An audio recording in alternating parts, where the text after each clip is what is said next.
جس طرح آپ جانتی ہیں کہ وزیر اعظم مودی نے وعدہ کیا تھا کہ آپریشن سندور ابھی جاری ہے، اور جس طرح بنیان المرصوص کے نتیجے میں ان کو کافی ہزیمت اٹھانا پڑی، تو ان کو یہ پتہ چل گیا کہ براہ راست روایتی جنگ کے ذریعے سے وہ پاکستان کے ساتھ پنجہ آزمائی نہیں کر سکتے، تو انہوں نے حکمت عملی کو تبدیل کیا ہے۔ اور جس طرح کل محسن نقوی صاحب نے کہا بھی کہ تقریباً 3 گنا انہوں نے اپنی فنڈنگ میں اضافہ کر دیا ہے دہشت گرد تنظیموں کے لیے۔ تو اس وقت بیسیکلی پاکستان جو ہے وہ پاکستان، بھارت، طالبان اور کسی حد تک اسرائیل، ان تینوں کے نشانے پہ ہے، اور صرف جو اسپانسرشپ اور سپورٹ ہے بھارت کی وہ بی ایل اے اور ٹی ٹی پی تک محدود نہیں رہی ہے، اور جس طرح کہ ابھی سامنے آیا ہے داعش کے ساتھ بھی جو ہے ان کے تانے بانے بڑے گہرے ہیں، اور اس کے 2 ثبوت ہیں۔ پچھلے سال کی آپ کو اقوام متحدہ کی رپورٹ بھی یاد ہے جس میں انہوں نے واضح طور پہ کہا تھا کہ داعش جو ہے وہ کافی گہرائی میں پنجے گاڑ چکی ہے، نہ صرف افغانستان میں بلکہ اہم ترین جو ان کی حکومتی ادارے، انٹیلیجنس کے ڈپارٹمنٹ ہے، وزارت دفاع کا ڈپارٹمنٹ ہے، وزارت داخلہ کا ڈپارٹمنٹ ہے، اس میں ان کی بہت گہری پینیٹریشن ہے۔ اور دوسری بات یہ کہ آپ کو یاد ہوگا بھی بونڈی بیچ کا جو واقعہ ہوا تھا آسٹریلیا میں، اس میں بھی ایک بھارتی نژاد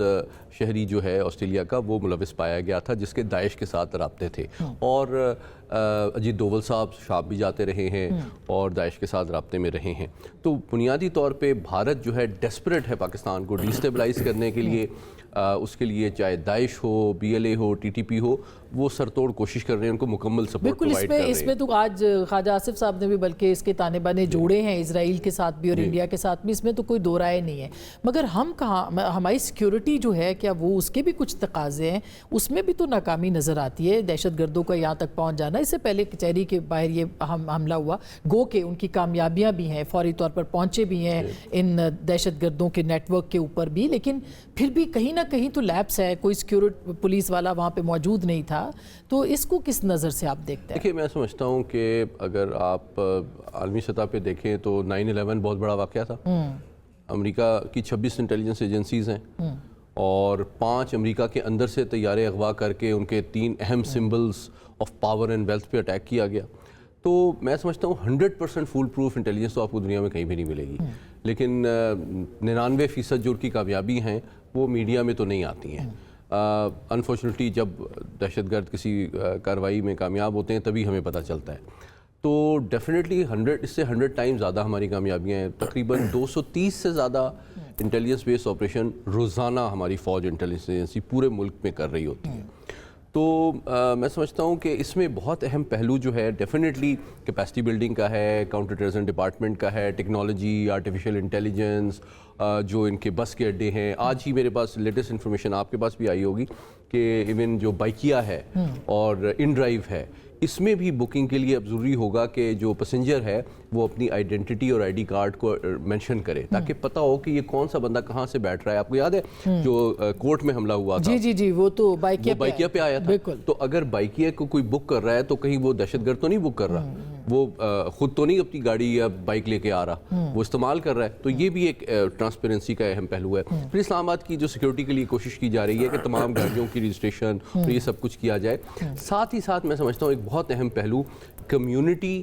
کا، ان کی ویجیلنس کا، اویئر ہونا، ویجیلنٹ ہونا، اور ان کا تعاون جو ہے لوکل سطح پہ تھانوں کے ساتھ اور لوگوں کے ساتھ، اداروں کے ساتھ بڑھنا بہت ضروری ہے کہ ہم اپنے گلی محلوں میں بھی نظر رکھیں اور چوکنا رہیں کہ کوئی مشکوک شخص کو ہم جگہ بھی نہ دیں، کسی غیر قانونی شخص کو گھر کرائے پہ نہ دیں، دکان نہ دیں، اور تاکہ کہیں ان کی اینٹی اسٹیٹ جو ایکٹیویٹیز ہیں اس کا نشانہ ہم خود نہ بنیں۔ بالکل، بہت اہم بات ہے یہ۔ عباس صاحب، آج سینٹ کے اندر بھی آف کورس اور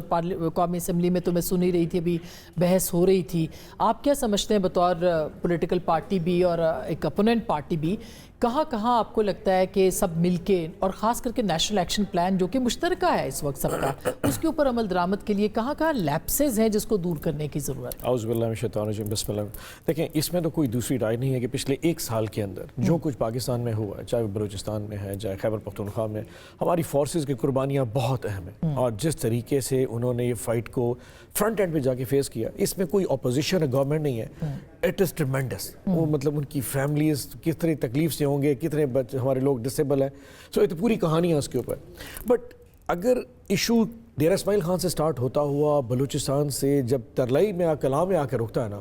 that's where the questions rise. somebody has to be held accountable. تو کہیں نہ اگر کہیں فیلئر ہے سیکیورٹی کی بیس کے اوپر, تو جو شخص یا جو جگہ پہ ہے اس کو کسی کو تو آ کے پن پوائنٹ کریں یار ہاؤ ڈڈ اٹ ورک. اگر وہ ترلائی آ سکتا تھا تو کیا وہ ریڈ زون میں نہیں آ سکتا تھا؟ اس دن اب یہ قازقستان کے جو پرائم منسٹر تھے he was here as well,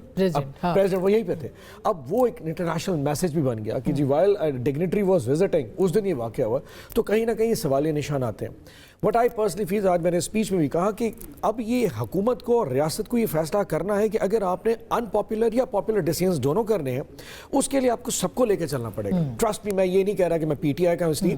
جب آپ نے عوام کی طاقت کے ساتھ آ کے کوئی ڈیسیژن کریں گے نا, تو عوام آپ جیسے کہ شاہ صاحب نے کہا نا کہ اگر آپ نے نیبرہڈ واچ کرنی ہے, you need to convince your people کہ پنجاب بھی سیکیورٹی رسک ہے. آج اسلام آباد جب آیا تھا یہ ٹیررسٹ آیا, اس بعد آ کے ہمیں فیل ہوا کہ یار پنجاب اب انسیف ہے. آج سے 12-14 سال پہلے جب مسجدوں میں جایا کرتے تھے اور ایک دو دھماکے ہوئے تو ہم اور اپنے بچوں کہتے ہیں بھائی مسجدوں مت جائے. اب وہ آئیڈیا پرانا ہو چکا ہے, آبسلیٹ ہے, لیکن آج سے 4 دن کے بعد وہ آئیڈیا دوبارہ رینیو ہو چکا ہے کہ مسجدوں مت جائیے گا, بچے مت بھیجیں. سو اب وہ جو سوچ ہے اس کو روکنے کے لیے we need to start working کہ ہمیں آئیڈینٹیفائی کرنا ہے کہ اگر اسٹیٹ اور ریاست اور حکومت میں آگے چلنا ہے تو آپ اب سب کو کہہ اس دن بہت ایک اہم بات کی کہ ری وزٹ کرنے کی ضرورت ہے نیشنل ایکشن پلان. اس کے اندر بہت سی چیزیں ایڈ کرنی ہے, اس میں ٹیکنالوجی کا استعمال ہے. اس پہ تھوڑا سا میں آگے اگر یہ واقعی اس قسم کی سوچ پنپ رہی ہے کس جگہ پہ, تو جو سیزنل مائگریشن کا کانسیپٹ اس دن منسٹر صاحبان نے دیا اسلام آباد میں پریس کانفرنس کا تیرا کے حوالے سے, یہ وہ سوچ ہے جہاں پہ تھوڑا سا ان کو بیک سٹیپ کرنا چاہیے تھا.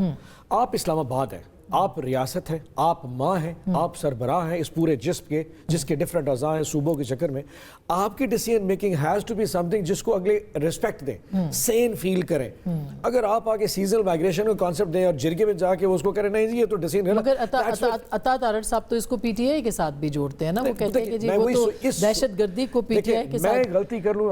دیٹ از ایکسیپٹیبل, میں تو حکومت صاحب اور میری انفارمیشن غلط ہو سکتی ہے, میں شاید چلیں جی میرے پاس اور بہت سی جو گورنمنٹ بیٹھا ہے نا ان کی تو دل سوچ ہر چیز بڑی ہونی چاہیے تھی. اگر وہ آ کے صوبے کو اور کہیں پہ فلاؤٹ کرنا شروع کر دے, اس کی یہ غلطی ہے جناب یہ دہشت گرد, تو اصل یہ that's where things go wrong. Trust me, ہماری سائٹ کے اوپر بھی ایک سوچ ہے. یہ جو خیبر پختونخوا کے 4 کروڑ لوگ ہیں ان کی سیکیورٹی لا اینڈ آرڈر کیا ہماری پریفرنس نہیں ایز آف پورے پاکستان کی ہے, لیکن کیونکہ ایڈمنسٹریٹو وہ ہمارا ایشو ہے تو ہمارے لیے بھی پریشانی ہے کہ ڈیلی آپریشن. لیکن اس کے لیے پی ٹی آئی کتنا کوآپریٹ, اب تو دیکھ رہے ہیں ہم سہیل آفریدی صاحب نے پہلے سے زیادہ کوآپریشن کرنا شروع کیا ہے. صاحب سے ملاقات جو ہوئی اس کے بعد دہشت گردی کا ایشو تھا, اگر اس کو فیل ہوا کہ یہ میرے لیے میرے صوبے کے لیے امپورٹنٹ, تو ہم ایک قدم چل گئے. اچھی بات ہے ڈسپائٹ کہ کہیں اس کو ڈر تھا کہ ہماری سوشل میڈیا کا پریشر آ سکتا ہے, ہی اسٹل وینٹ اہیڈ کہ نو, ایک جو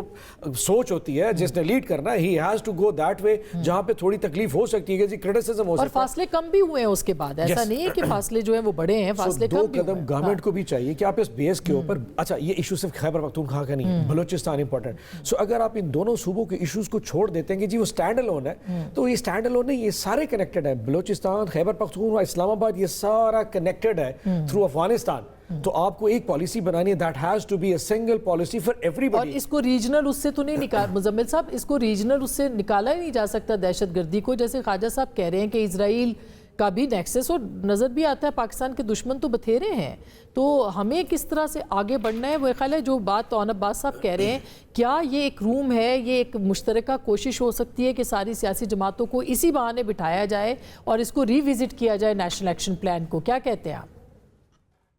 دیکھیں پہلی بات تو یہ ہے کہ یہ ٹیررزم جو ہے میں سمجھتا ہوں کہ پروونشل سبجیکٹ نہیں ہے, کیونکہ اس کی کوئی صوبائی حدود ہے ہی نہیں ہے. آپ کہہ سکتے ہیں کہ کسی صوبے کا لا اینڈ آرڈر, وہاں ڈکیتی ایک پروونشل سبجیکٹ ہے, اسٹریٹ کرائم پروونشل سبجیکٹ ہے, کرائمز کی اور جو سچویشنز ہیں وہ پروونشل سبجیکٹ ہے, لیکن ٹیررزم تو پروونشل سبجیکٹ نہیں ہے. میں سمجھتا ہوں اس کا پلان بھی نیشنل ایکشن پلان ہے, اس سے لڑنے کا طریقہ کار بھی ایک نیشنل کنسنسس کے تحت, نیشنل اسٹریٹجی کے تحت ہونا چاہیے. تو میں یہ سمجھتا ہوں کہ پہلی بات تو یہ صوبوں کو سمجھنی ہوگی کہ انہوں نے ٹیررزم کے حوالے سے نیشنل پالیسی کو فالو کرنا ہے. کوئی صوبہ ٹیررزم کے حوالے سے اپنی پالیسی نہیں بنا سکتا کہ جی میری تو یہ پالیسی ہوگی, آپ دوسرا صوبہ اپنی پالیسی بنا لے. اس کی ایک نیشنل پالیسی ہوگی جو ساروں صوبوں نے فالو کرنی ہے لیٹر اینڈ اسپرٹ میں, کیونکہ ٹیررزم کی کوئی حدود نہیں ہے, اٹک سے پار کر جاتی ہے, ادھر سے ڈیرہ اسماعیل خان سے گزر آتی ہے, ادھر سے نوشکی سے آگے آ جاتی ہے. میرا ذاتی طور پہ یہ خیال ہے کہ پہلی بات تو یہ سیاسی جماعتیں سمجھیں کہ یہ کوئی صوبائی معاملہ نہیں ہے کہ ہر صوبائی حکومت اس میں اپنی ڈومین اور اپنی اتھارٹی اور اپنا انپٹ جو ہے وہ اسے فیڈریشن کے ساتھ کام کرنا ہے، وفاقی حکومت کے ساتھ کام کرنا ہے۔ اگر چیلنجز مختلف ممالک کے ساتھ ہیں، فورن پالیسی کے چیلنجز ہیں یا دوسرے ملکوں کی ایجنسیوں کے چیلنجز ہیں، تو وہ بھی صوبے تو نہیں نبٹ سکتے۔ اگر کہیں را ایکٹیو ہے، کہیں موساد ایکٹیو ہے، کہیں افغانستان ایکٹیو ہے، تو یہ کوئی صوبہ یا صوبے کا وزیر اعلیٰ تو اس سے نہیں نبٹ سکتا۔ It has to be national. تو میں تو ایک بات یہ سمجھتا ہوں کہ جو صوبوں نے یہ کہنا شروع کر دیا ہے کہ ہم اس کو اپنے میرے صوبے میں دہشت گردی سے نبٹنے کی یہ پالیسی ہوگی، وہ کہتا ہے میرے صوبے میں دہشت گردی سے نبٹنے کی یہ پالیسی ہوگی، یہ سوچ غلط ہے۔ یہ ایک نیشنل پالیسی ہوگی جس کا نیشنل ایکشن پلان ہوگا اور صوبے بطور ایگزیکیوشنسٹ اس پر عمل کر رہے ہوں گے۔ اگر کوئی کسی کو اچھا لگتا ہے تو وہ اچھا لگ لے، کسی کو برا لگتا ہے تو برا لگ لے، لیکن سب کو ایک پلیٹ فارم پہ ایک پالیسی کے تحت پہلے تو چلنا ہوگا۔ یہ جو آپ کہتے ہیں کوئی کہتا ہے بات کر لو، کوئی کہتا ہے انخلا نہیں ہونا چاہیے، کوئی کہتا ہے یہ نہیں ہونا چاہیے، نہیں، جو فیصلہ نیشنلی ہے وہ ہوگا اور وہ ہونا چاہیے۔ نہیں، اور کوئی مزید سخت فیصلے بھی ہو سکتے ہیں، کیونکہ آپ یہ دیکھیں کہ ہم اگر یورپی یونین ابھی EU ہم گئے ہوئے تھے تو وہاں پہ بھی ایک سیکیورٹی کنسرن اتنا زیادہ ہے کہ اس کو سامنے رکھتے ہوئے تمام فیصلے کیے جا رہے ہیں۔ ہم یہ نہیں کہہ سکتے کہ وہ ہارڈ سٹیٹ ہے، مگر فیصلے جو ہیں وہ اس سے کم نہیں ہو رہے۔ تو کیا آپ کو لگتا ہے کہ ہمارے ہاں پہ بھی مزید کوئی سخت فیصلے ہو سکتے ہیں؟